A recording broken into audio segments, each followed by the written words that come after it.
Just to keep things simple, my classes are always out of 100 points. So I want you to remember that.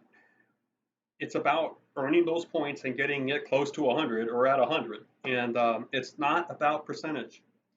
So sometimes we'll use an online a learning management system like Blackboard or Canvas or something. And students will send in work and the program, the online system will tell them the percentage they are getting on that work. So, someone who sends in an essay and it's 10 points and they get, 10 out of 10, sometimes Blackboard or Canvas or Desire to Learn, the online class program will tell the student you have 100%.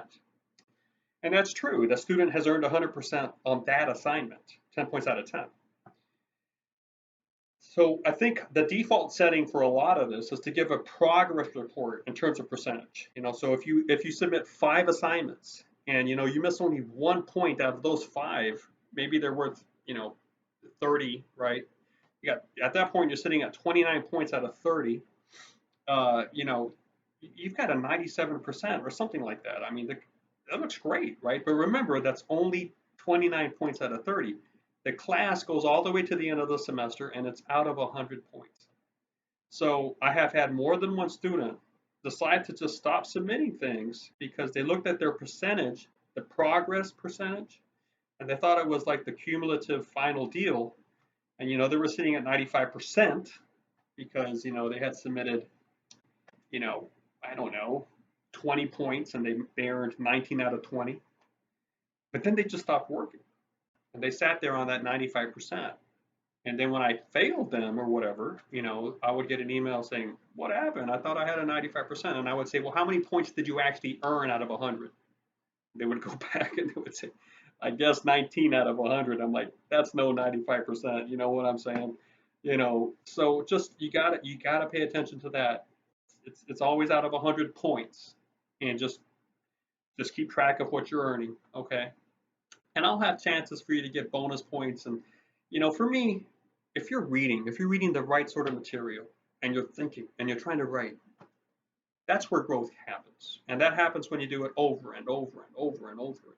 It's not going to happen all in one class, all in 16 weeks. Who am I to try to make that happen? That's a miracle. That's an act of God. I'm not going to do that. So, I'm just trying to get you into the habit of reading good books and thinking and writing and lifelong. That's where the real test comes.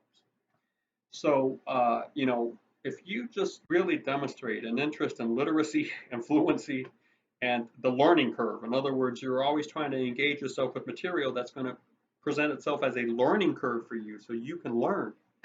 I can respect that and reward that. And I want to make sure that happens. So, for some reason you feel that's not happening, I would like to talk with you so that we can design something that is better suited for you. Maybe a different sort of assignment, or I don't know. We'll talk about that if it comes up. So anyway, I'm glad you signed on. I hope that you have a great semester, a healthy one, and I will again try to make myself available to you first, digitally and through the phone and through streaming.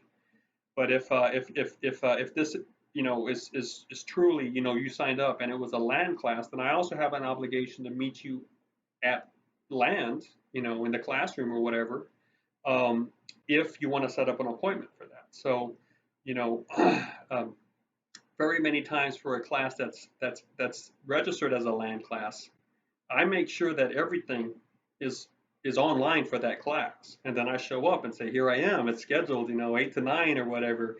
Every Thursday, I'm here." But you don't have to be here if you know how to do the class online. If you ever do want to talk to me, just come on in on the regularly scheduled time. Or if for some reason I have to travel, or if I'm going to be out of town, I'll let you know when I'm going to be out of town. So I work for a lot of places. I do a lot of fun things, interesting things, great things, besides just teaching adjunct. And sometimes I have to travel for that. So there will be days when I'm not going to be in class. But okay, so I've just presented you maybe 4 introductory videos. Congratulations for getting it this far. I did move the bird because it was just getting a little too much. And thanks for putting up with that. And if you want to email me, uh, feel free to do that. You'll have that information in the handout I gave in class or in the email I sent. And it's very important that you're checking your school email. I would do it once a day, once a day. I'm not going to be sending you stuff once a day, but other professors might. And you just need to get into the habit. But I will, send you material through your school email. So be sure you know where it is and how to open it. Don't forget your password, et cetera, et cetera. Okay. We'll talk to you later.